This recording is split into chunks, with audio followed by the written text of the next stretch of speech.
We need to talk about game key cards because they suck. And nobody, or at least very few people, want to buy them, as evident by the fact that third-party games on the Switch 2 are selling beyond the lowest of low expectations the publishers and developers had. And I have a lot of thoughts as to why, and it's not just because they're game key cards, but it's mostly because they're game key cards. And unless we do something about it, other than not buy them, whoops.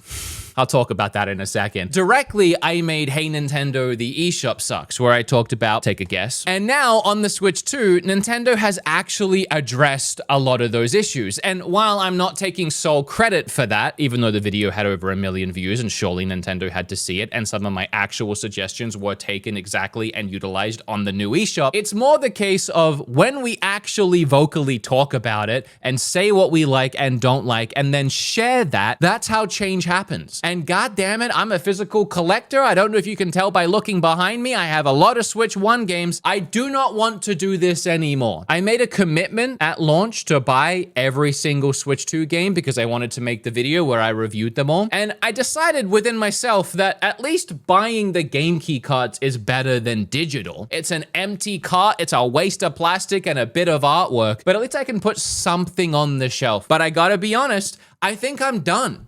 Because this sucks. A little bit of my soul died every single time I bought one. And so I can't imagine how you feel or how anyone feels going into a game store and being faced with a decision of, do I buy a hunk of plastic or just go home and get it digital? And that apparently is the issue a lot of people are having. As I said, third-party games on Switch are selling well below the lowest of expectations. I think this is clearly because of the game key card format. Nobody wants to buy these. I even did a poll on my podcast recently and asked, would you rather buy a game key card of a game or just buy it digital? And 70% of my viewers on a Nintendo themed podcast happily voted I would rather just buy digital. And here is where the issue lies. It's really at Nintendo. It's easy to point at Puyo Puyo Tetris 2 and say, oh, look at the corporate greed of this little green squidgy opting for the cheap game key card and not trying to buy a physical. Well, you might know this already, but they didn't really have an option because the only cartridges that Nintendo have pushed out for people to buy are the game key carts, which are an empty blank game key card with like 1 megabyte of storage data that essentially just triggers a download from the eShop onto your system and stores absolutely no information and memory, or a 64 gigabyte card that each of these games have. That is the only other option. And you know what else makes me mad? Even madder than the game key cart situation. It's when I'm watching a YouTube video and it gets interrupted by an ad or a sponsored spot. It sucks. This rant is sponsored by Surfshark. A VPN will mask your IP address, and you can also change your IP address. And that's how you change location into somewhere like Australia or UK. And when you do that, you can log into that region's Netflix or any other streaming site. It's a really great hack to get full access to the internet. And when you already pay $1 billion a month for services like Netflix, why shouldn't you get full access to the library? That's the main reason I use a VPN, but it is true that it helps protect your privacy, and it does that by creating a secure tunnel around all of the data that you send back and forth online every single day. It's an encrypted network. I'm sure you've experienced this a ton where you get recommended ads based on what you've been searching, or you get those scam phone calls and texts and emails. It's because the internet just wants all of your data and information. So do your best to protect yourself and use Surfshark VPN. It even has a built-in antivirus, which I absolutely love, and I've talked about this a ton, but it did actually find a key logging executable on my computer, meaning someone was actively keeping tabs on what I was typing. But thankfully, the Surfshark VPN antivirus deleted all of those and cleaned my computer and made it safe again. That's actually the reason why I started using Surfshark VPN even before they were sponsoring the channel. So whether you're trying to protect yourself or uncensor content, Surfshark VPN has a 30-day money-back risk-free guarantee. So there's no harm in trying it out. You can use one account on unlimited devices, and you can do all of that by clicking the link in the description or going to surfshark.com/beatemups to get 4 extra months free of Surfshark VPN. I love Surfshark so much, I actually forgot how mad I was about these game key cards. Thankfully, this guy's still pissed. So let's let him finish the video. The more gigs you have and the more express fast SSD super micro fast card that you have that Switch 2 games need to run in, the more expensive that is. So even for a 64 gig cart, it costs $15 on the developer and publisher side to buy the cart from Nintendo to release their game. So suddenly, when you have a game like Puyo Puyo Tetris 2, which is $40 already, they would be looking at cutting into almost exactly half of their profits, which means their options are digital and get full price for their game, or physical and lose half of their profit margin. So what's the other option? Game key card. And that's why these exist, and that's why all of these developers are opting for them. In fact, Nintendo should really have done a game key card even for Mario Kart World, because Mario Kart World is only about a 25 gigabyte game, which means over half of the cartridge it's on isn't being used. So why isn't Nintendo offering these developers and these publishers other cheaper cards? Like on the Switch 1, for example. The Switch 1 had a range of cards that you can buy, 5, 10 gigs all the way up to 32. All I know is the largest card was actually pretty expensive. For Switch 1, the Resident Evil collections, for example, they'd get a smaller cart, put one game on it, and then the rest would be a DLC download code. That could be seen as greed. But on the Switch 2, developers really don't have a choice. And I ask you again, why? Why did Nintendo have all these card sizes on Switch 1 and then they didn't on Switch 2? Well, a theory I have, when you play a Switch 2 game, you have three options. You can buy Cyberpunk and you can run the game off the cartridge, or you can download Cyberpunk and you can run it off of your Switch locally, or you can download Cyberpunk, run it off the Express micro SSD in your Switch. And there are people that have done comparisons of all three. Actually, the cartridge is just a fraction slower, but it still manages to keep up with those other super fast forms like the Express SD. So these cartridges that Nintendo are putting out are super fast and super expensive. So I think even if they made a 10 gigabyte or a 20 gigabyte or a 32 gig and gave developers more options, they would still be expensive. And maybe Nintendo hasn't figured that out yet, so they just offered two versions. But that doesn't help us now, and it sucks for the third-party developers that chose to support the Switch on launch. Going back to the Wii U, there was no third-party developers or publishers willing to support Nintendo and their weird, wacky choices with the gamepad and how hard it was to develop games for that console. And moving into Switch 1, they really had to repair that trust. But it meant there wasn't many third-party developers willing to support Nintendo in the first year. It was a slow crawl to start getting those games pouring into the system, and a lot of developers actually feel like by the time the Switch was exploding in popularity, they'd missed their mark. So when it came to Switch 2, there were a lot of developers that wanted to jump on board right away. And then they found out they weren't going to be able to do a physical on the cartridge release unless they spent $15 into their profits. So they all opted for the game key cards. And then the expectations were not met and they sold at the lowest of low. And you know how much that sucks? That Nintendo actually managed to get third-party developers back on board and they all got burned right off the rip, because a lot of these developers wanted to be there day one because there's such a thing as an impulse purchase. They have their console, they got their controller, they got Mario Kart, and they're looking at the shelf and they're like, what else could I go home with today? That's the moment. That's when everyone's in the store. You got free marketing on all of the Switch 2 games and you want people to pick up, and every single one was a game key card. And I know this happened to you. Every single person looked at those and went, well, I can get it digital later if I decide I want that. I guess there's no rush in getting it now. There was no immediate, I should buy this because it's not anything you're buying. That's why the third-party games did so badly. It's because there was no impulse purchases and nobody in general wanted to support game key cards. Okay, wait, even though I'm wearing the same shirt, I'm filming this a few days later because something happened today. Well, kind of nothing happened today, but something happened today relevant to this,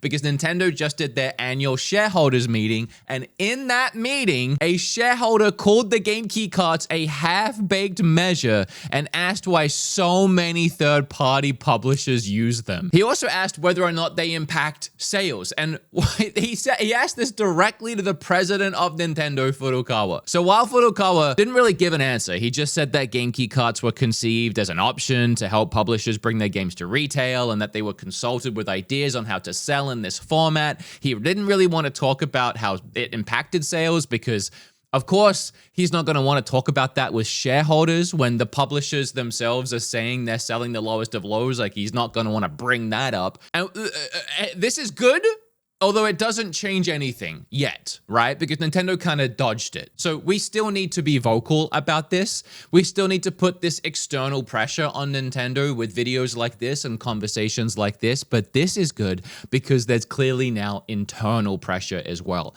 Cracks are forming in the world of game key cards. Internally, they are being told, hey, these are half-baked measures that don't work. And alongside this video, you have external pressure saying, hey, we don't want to buy these. So I'm going to let this video continue as it's just as relevant now as it was earlier when I filmed it. But I know a lot of people are going to blame the low sales on other things. So let's talk about that. I've seen a lot of people saying that because Mario Kart and Nintendo's own hardware, it priced people out of buying extra games. So essentially you buy the console, Mario Kart controller, maybe the camera, you're already at like $800. In fact, if you look at the breakdown of what sold the most at launch, clearly it was Mario Kart and it was Zelda, and then Cyberpunk did really well. So that was the first big third-party support game people were willing to pick up because CD Projekt Red did the right thing and opted to sink that cost on a $15 cartridge. So do I think that people got priced out? In general, yes, of course. Of course, most people were only interested in getting Mario Kart, were only interested in getting Zelda. I know it seems like sometimes publishers and developers have no idea what's going on, but they all have marketing leads. They have people in the business that probably studied for it, that probably went to university, right? They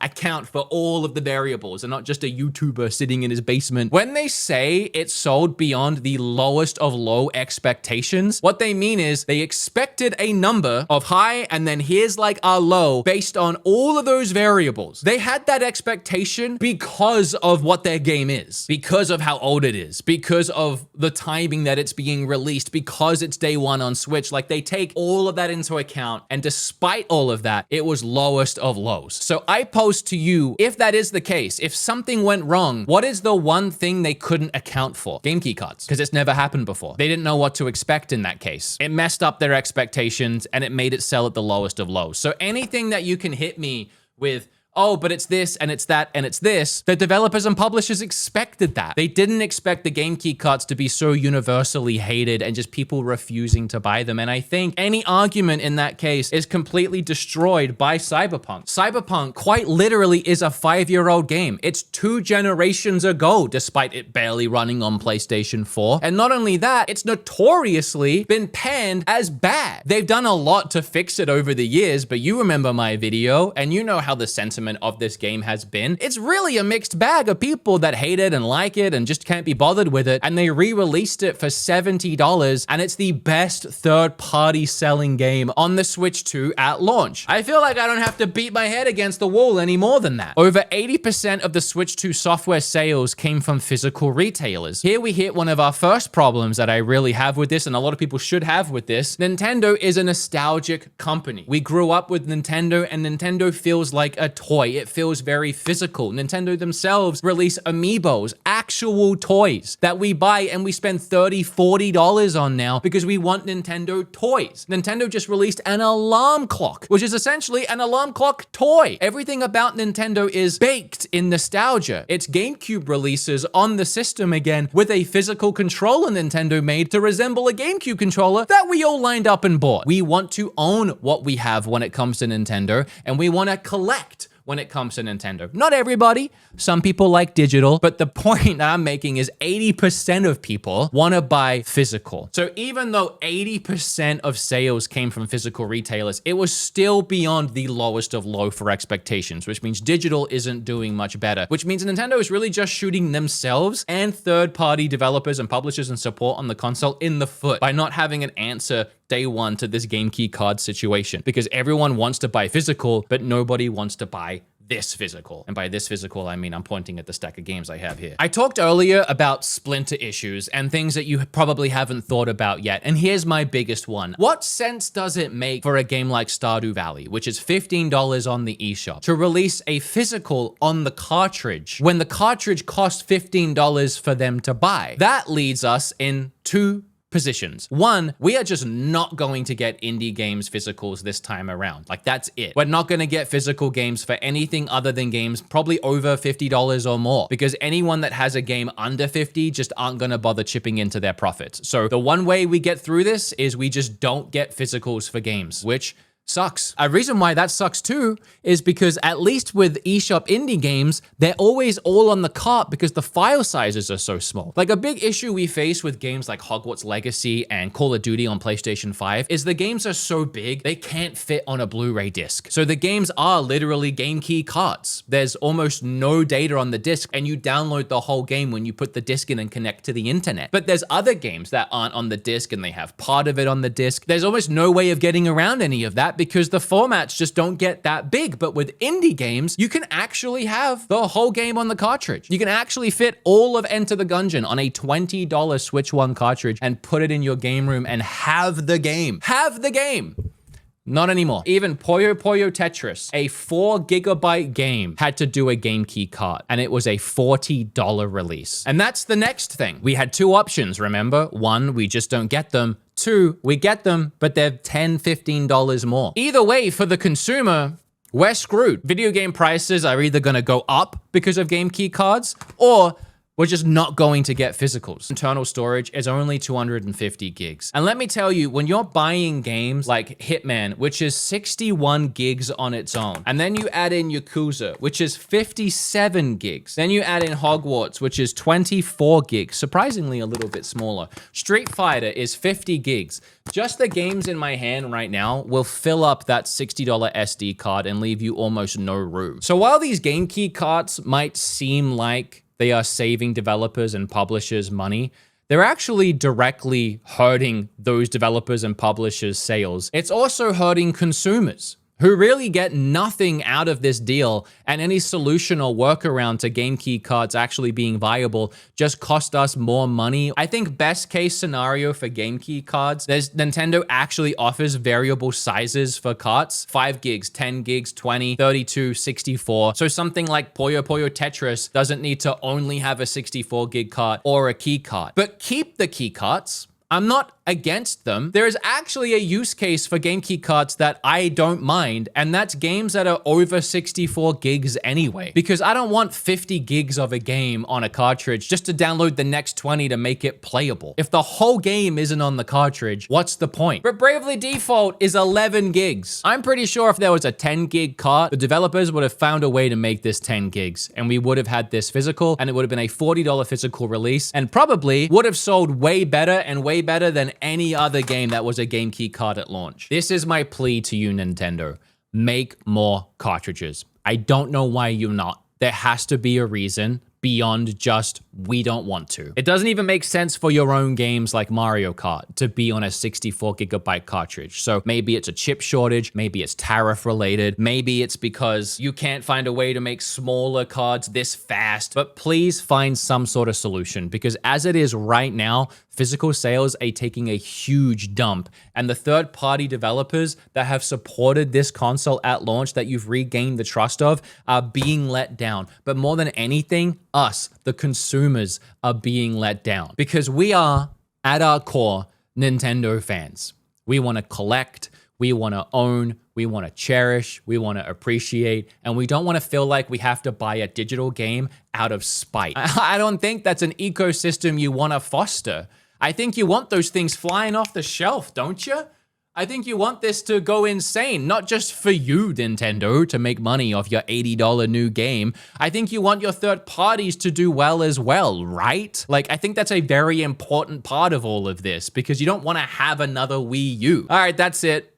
Nintendo, please fix it. And if you also share the sentiment of this video, just let me know down below. But mostly, if you agree and you think this is an issue, share it around. Help this video get exposure. And I know I'm saying that because obviously I want my video to do well, but also the more people that react to this situation and the more people that are vocal about what the issue is, the more likely it is that this will get fixed. And I really need it to get fixed, because I am not lying when I say I'm seriously considering just going digital and not supporting this. All right, I love you guys.